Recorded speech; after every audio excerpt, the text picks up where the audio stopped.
আমরা আমরা diploma medical technologist বাংলাদেশের স্বাস্থ্য খাতে রোগ নির্ণয়ের কাজ করে থাকি। আমরা বিভিন্ন হসপিটালে এক্স রে এর জন্য আছি, রেডিওলজি অ্যান্ড ইমেজিংয়ে, আর ল্যাবরেটরিতে আছি আমরা ল্যাবরেটরি মেডিসিন, পাশাপাশি ডেন্টাল টেকনোলজিতে ডেন্টাল টেকনোলজিস্ট, আপনার ফিজিওথেরাপিতে ফিজিওথেরাপি টেকনোলজিস্ট থেকে আমাদের 7 থেকে 8টা ডিপার্টমেন্ট আছে। আমরা ইনস্টিটিউট অফ হেলথ টেকনোলজির স্টুডেন্ট।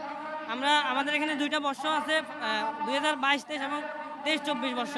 আমরা আজকে মহাসমাবেশে আসছি আমাদের 6 দফা দাবি নিয়ে। আপনারা জানেন স্বাস্থ্য সেক্টরে ডাক্তারদের পাশাপাশি নার্সদের পাশাপাশি মেডিকেল টেকনোলজিস্টদের গুরুত্ব অপরিসীম।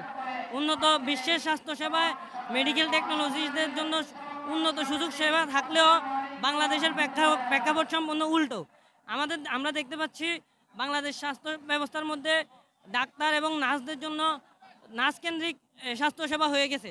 মেডিকেল টেকনোলজিস্ট সর্বক্ষেত্রে বৈষম্যের শিকার। আমি যদি আপনাদেরকে 2-1টা উদাহরণ দিই, সেক্ষেত্রে ডাক্তার এবং নার্সদেরকে মেডিকেলের আওতাভুক্ত রাখছে। আমরা মেডিকেল টেকনোলজিস্ট রোগ নির্ণয়ের এত গুরুত্বপূর্ণ কাজ করার পরও আমরা নাকি নন মেডিকেল পার্সন, আমরা নাকি স্বাস্থ্য সেক্টরের লোক না।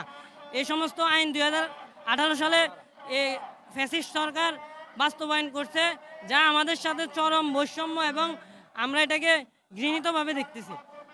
আমরা আপনাদের মাধ্যমে, সাংবাদিকদের মাধ্যমে জানাতে চাই, আমরা আমাদের এই মেডিকেল টেকনোলজির জাতি বাংলাদেশের 18 কোটি মানুষের স্বাস্থ্যসেবা নিশ্চিতের জন্য মেডিকেল টেকনোলজির জাতি 6 দফা বাস্তবায়ন করে বাংলাদেশের স্বাস্থ্যসেবা উন্নত করবেন, এই আহ্বান রাখছি বাংলাদেশ সরকারের প্রতি। আর আমি আরেকটু যদি বিস্তারিত বলি, আমাদের যে 6 দফা দাবি, তার মধ্যে আমাদের প্রথম দাবিটা হচ্ছে আমাদের নির্দিষ্ট একটা অধিদপ্তর অথবা পরিদপ্তর করা। এটার প্রয়োজনীয়তা কি? আপনারা জানেন আমাদের মেডিকেল টেকনোলজিদের দীর্ঘ 15 বছর যাবৎ নিয়োগ নাই।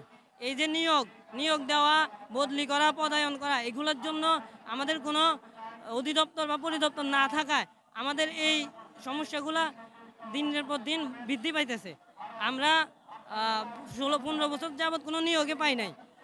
আপনারা করোনাকালীন সময় দেখছেন মেডিকেল টেকনোলজিস্টরা জীবনের ঝুঁকি নিয়ে কিভাবে মানুষের দাঁড়ে দাঁড়ে গিয়ে কোভিড-19-এর স্যাম্পল কালেক্ট করছে, কিন্তু বিপরীতে মেডিকেল টেকনোলজিস্টরা পাচ্ছে অবহেলা, বঞ্চনা, বৈষম্য, যা মেডিকেল টেকনোলজিস্ট জাতিসহ পুরো দেশের মানুষের সাথে প্রতারণার শামিল।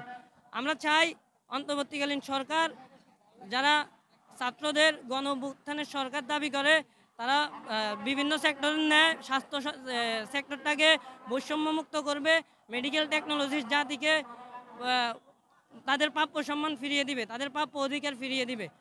আর পাশাপাশি আমাদের গ্র্যাজুয়েট মেডিকেল টেকনোলজিস্টের কথা যদি বলি, দীর্ঘ 15 বছর যাবৎ আমাদের BSc in medical technology course চালু থাকার পরও বিএসসিদের জন্য কোনো সরকারিভাবে কোনো পোস্ট চালু করা হয় নাই এখন পর্যন্ত। প্রায় 10-15 হাজার গ্র্যাজুয়েট মেডিকেল টেকনোলজিস্ট বেকার।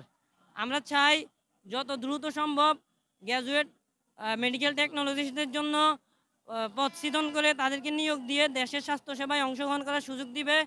আর আমাদের দেশে সরকারি 23টা ইনস্টিটিউট সহ বেসরকারি প্রায় 60টা ইনস্টিটিউট আছে। ওগুলোতে পর্যাপ্ত শিক্ষক, আমাদের এই কোর্স কারিকুলামের আমাদের মেডিকেল টেকনোলজিস্ট যে শিক্ষক, মেডিকেল টেকনোলজিস্টের পর্যাপ্ত ঘাটতি।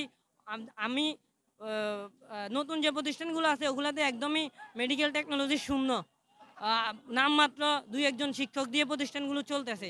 এটা শিক্ষার্থীদের সাথে প্রহসন। শিক্ষার্থীরা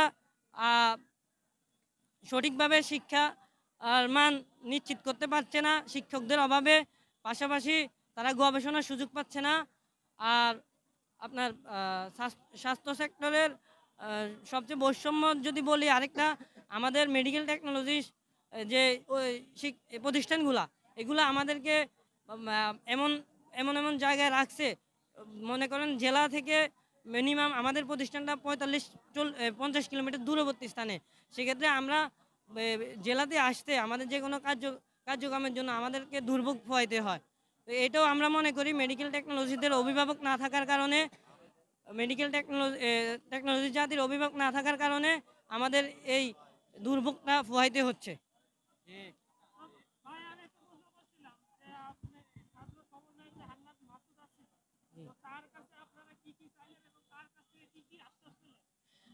ধন্যবাদ। আমরা আমাদের বৈষম্য বিরোধী ছাত্র আন্দোলনের কেন্দ্রীয় সমন্বয়ক আব্দুল হান্নান মাসুদ ভাইয়ের সাথে ইতিমধ্যে উনি এখানে বক্তব্যের মধ্যে স্পষ্ট করেছে, আমরা আমাদের 6 দফা দাবি নিয়ে ওনার সাথে বসেছি, ওনার সাথে কথা বলেছি। উনি আমাদের আশ্বাস করেছেন উনি স্বাস্থ্য উপদেষ্টা সহ উপর মহলে উনি একবার এই দাবিগুলো নিয়ে কথা বলেছে এবং উনি পুনরায় ওনাদের কাছে জানতে চাইবে যে এই দাবিগুলো কত দূর আগাইছে, মেডিকেল টেকনোলজির জাতির 6 দফা দাবি বাস্তবায়ন করে জনগণের সুস্বাস্থ্য নিশ্চিত করার জন্য স্বাস্থ্য অধিদপ্তর কী পদক্ষেপ নিছে এটা উনি জানতে চাইবে।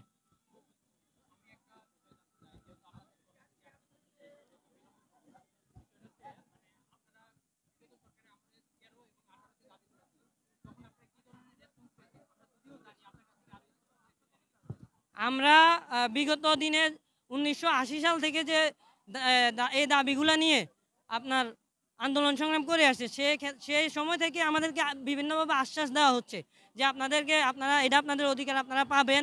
10ম গ্রেডের কথা বলি, আমাদের সমমান যত ডিপ্লোমা আছে সবাই 10ম গ্রেড পেয়েছে, কিন্তু আমরা একমাত্র মেডিকেল টেকনোলজি যারা এখনও 11তম গ্রেডে আছি। সরকার বিগত দিনে আমাদেরকে শুধু আশ্বাসে দিয়ে গেছে। আমরা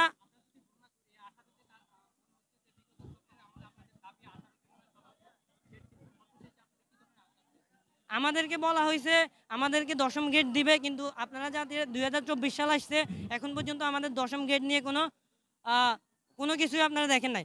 পাশাপাশি আমাদের বোর্ড নিয়ে আমাদের একটা মেডিকেল অ্যালাইড হেলথ নামে একটা বোর্ড গঠনের সিদ্ধান্ত নিয়েছে 2018 সালে সরকার। সেক্ষেত্রে আমাদের মেডিকেল টেকনোলজিস্টদের পক্ষ থেকে কোনো প্রতিনিধি ওই বোর্ডে রাখা হয় নাই এবং আমরা মেডিকেল টেকনোলজিস্টরা ওইটার প্রতিবাদ করেছি এবং ওনাদের কাছে আমরা লিখিতভাবে দিয়েছি যে আমাদের এই অ্যালাইড যে প্রফেশনাল বোর্ড করেছে ওইটাকে মেডিকেল টেকনোলজিস্ট এডুকেশন বোর্ড নামে যাতে করা হয়। যেহেতু আমরা মেডিকেল টেকনোলজিস্ট, আমাদের পদবি মেডিকেল টেকনোলজিস্ট, আমরা পড়াশোনা করি মেডিকেল টেকনোলজি নিয়ে। যেমন আমাদের পড়াশোনা diploma in laboratory medicine, diploma in radiology and imaging. আমাদের সরকারি পর্যায়ে আমাদের পোস্ট হচ্ছে মেডিকেল টেকনোলজিস্ট, কিন্তু আমাদেরকে ভোট দেওয়া হচ্ছে অ্যালাইড হেলথ নামে। আমরা এটার তীব্র নিন্দা জানাই। আমরা আমাদের প্রতিবাদ ওনাদের কাছে আমরা লিখিত আকারে দিছি, তো ওনারা বলছে এটা শীঘ্রই চেঞ্জ করবে। আমরা আশাবাদী আমাদেরকে ডিপ্লোমা মেডিকেল টেকনোলজিস্ট বোর্ড নামে ভোট দিবে ওরা। পাশাপাশি আমরা আমাদের 6 দফা বাস্তবায়নের মাধ্যমে মেডিকেল টেকনোলজিস্ট জাতি এবং বাংলাদেশের 18 কোটি মানুষের স্বাস্থ্যসেবা নিশ্চিতের আহ্বান জানাচ্ছি বাংলাদেশ সরকারের কাছে।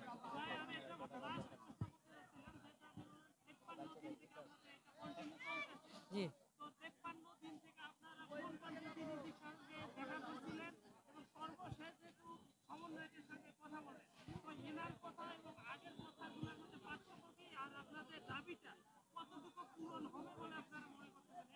জি ধন্যবাদ। আমরা আমাদের কর্মসূচিটা প্রথম আমরা ক্যাম্পাসে মানববন্ধন দিয়ে শুরু করেছি। তারপরে আমরা জেলা সিভিল সার্জন অফিসে সিভিল সার্জনের কাছে স্মারকলিপি এবং জেলা সুপারের কার্যালয়ে জেলা সুপারকে স্মারকলিপি প্রদান, জেলা সুপার ডিসি কার্যালয়ে মানববন্ধন, তারপরে স্বাস্থ্য উপদেষ্টা বরাবর স্মারকলিপি, প্রধান উপদেষ্টা বরাবর স্মারকলিপি, স্বাস্থ্য অধিদপ্তর এবং আমাদের যে রাষ্ট্রীয় চিকিৎসা অনুষদ সহ সবাইকে আমরা স্মারকলিপি প্রদান করেছি। এরই প্রেক্ষিতে আমরা যখন কোনো সুফল পাচ্ছি না তখন আমরা একটা কঠোর কর্মসূচি দিচ্ছি রাস্তা অবরোধের। তারই প্রেক্ষিতে চট্টগ্রামে স্বাস্থ্য উপদেষ্টা আমাদের সাথে কথা বলেছে, আমাদের চট্টগ্রাম প্রতিনিধিদের সাথে কথা বলে আমাদের থেকে 1 সপ্তাহ সময় নিয়েছিল। তারপরে ওনারা আমাদের সাথে কথা বলার পরে আমাদেরকে আশ্বাস দিয়েছে, আমরা কোনো আশ্বাসে রাজি হই নাই, আমরা বলছি আমরা বাস্তবায়ন চাই। পরবর্তীতে স্বাস্থ্য অধিদপ্তরের ডিজি ঘেরাও কর্মসূচির মাধ্যমে ডিজি আমাদেরকে সচিবালয়ে মিটিংয়ের ব্যবস্থা করে দিবে বলে আমাদেরকে 1 সপ্তাহ সময় নিয়েছিল। পরে আমরা সচিবালয়ে, আপনারা জানেন বৈষম্য বিরোধী আন্দোলনের আহত যে বাইরে আছে তারা রাস্তা নেমেছিল, ঠিক ওই দিনে আমাদের সাথে সচিবালয়ে মিটিংয়ে হওয়ার কথা ছিল। আমাদের প্রতিনিধিরা প্রায় 7 ঘন্টা অপেক্ষার পরে স্বাস্থ্য সচিবালয়ে মিটিং করেছিল।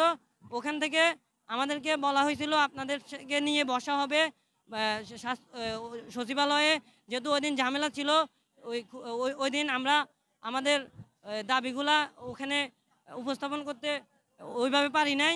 তারপরেও আমাদের কয়েকজন প্রতিনিধি ওখানে গেছে, কথা বলছে।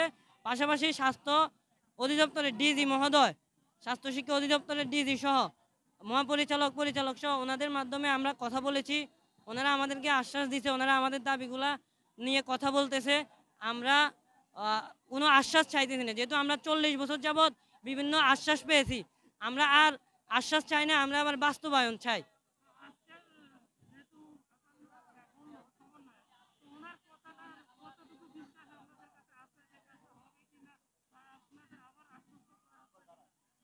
আমরা জানি বৈষম্য বিরোধী আন্দোলনের ছাত্র নেতারা যারা জীবনের ঝুঁকি নিয়ে দেশের জন্য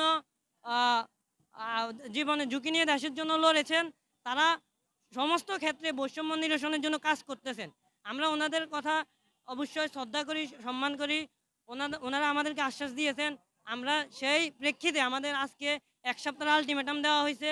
1 সপ্তাহের মধ্যে যদি আমাদের এই দাবি নিয়ে চূড়ান্ত কোনো পর্যায়ে প্রজ্ঞাপন অথবা চূড়ান্ত পর্যায়ের কোনো কিছু আমরা না পাই, সেক্ষেত্রে আমাদের সিনিয়র মেডিকেল টেকনোলজি যারা সরকারি চাকরিজীবী আছে, বেসরকারি চাকরিজীবী আছে, তারা কর্মবিরতিতে যাবে 1 ঘন্টার জন্য, পরবর্তীতে 2 ঘন্টার জন্য। যদি তারপরেও আমাদের দাবিগুলো মানা না হয়, সেক্ষেত্রে আমরা অনির্দিষ্টকালের জন্য কর্মবিরতি ঘোষণা করব। জি, আমি Mohammad Shahadat Hossain, institute of health technology, মুন্সিগঞ্জের বৈষম্য বিরোধী মেডিকেল টেকনোলজি অ্যান্ড ছাত্র সংগ্রাম পরিষদের সদস্য সচিব।